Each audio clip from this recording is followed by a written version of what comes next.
Alla vigilia della partita in molti parlavano di un pareggio scritto, in effetti pareggio è stato tra Chievo e Catania, la Catania che arrivava addirittura dalla vittoria sull'Inter, il Chievo che invece aveva ben fatto a San Siro contro il Milan seppure perdendo. Allora sono i gialloblu che partono subito forte all'11° con Pellissier,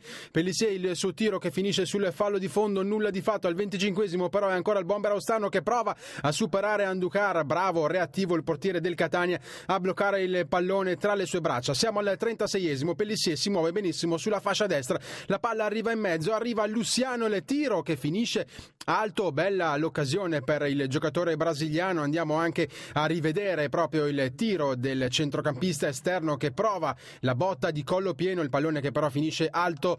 sulla porta difesa da Andukar. Siamo al 9 del secondo tempo, Bogdani prova a superare con un pallonetto il portiere delle Catania, nulla di fatto il portiere Andukar che tra l'altro si infortuna al suo posto, entrerà Kosici, guardate poi che traversa incredibile di Sergio Pellissier al 12° del secondo tempo, ben imbeccato da Pinzi, riguardiamo l'azione, l'errore incredibile per il bomber austano che va a stampare la palla sulla traversa. Al 15° ancora Pellissier che ingaggia il suo personale duello con Kosici, parata del portiere del Catania, poi il pallone che finisce in calcio d'angolo messo proprio fuori da un giocatore del Catania, da un difensore del Catania. Arriva il 18° e finalmente c'è il gol del Chievo, lo segna proprio Sergio Pellissier. Dopo le tante occasioni avute riesce a concretizzare un'azione molto bella, ottimo l'assist di Frey, rivediamo dalle immagini rallentate, l'attaccante tira di destro e batte Kosici, bellissimo il gol, non era neanche facile da quella posizione,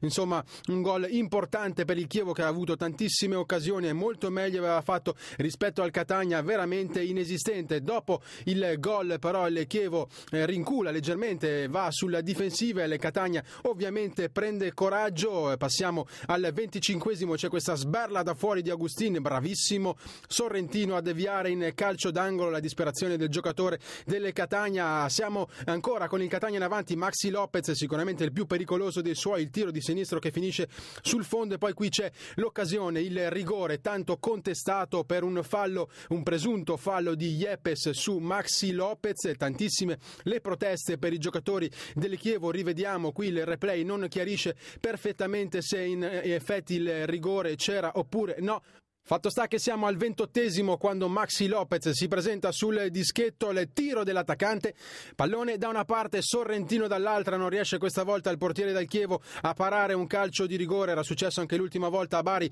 contro Donati. Rivediamo il replay del rigore trasformato da Maxi Lopez e dopo 4 minuti di recupero tra i fischi del Bentegodi finisce Chievo-Catania 1-1.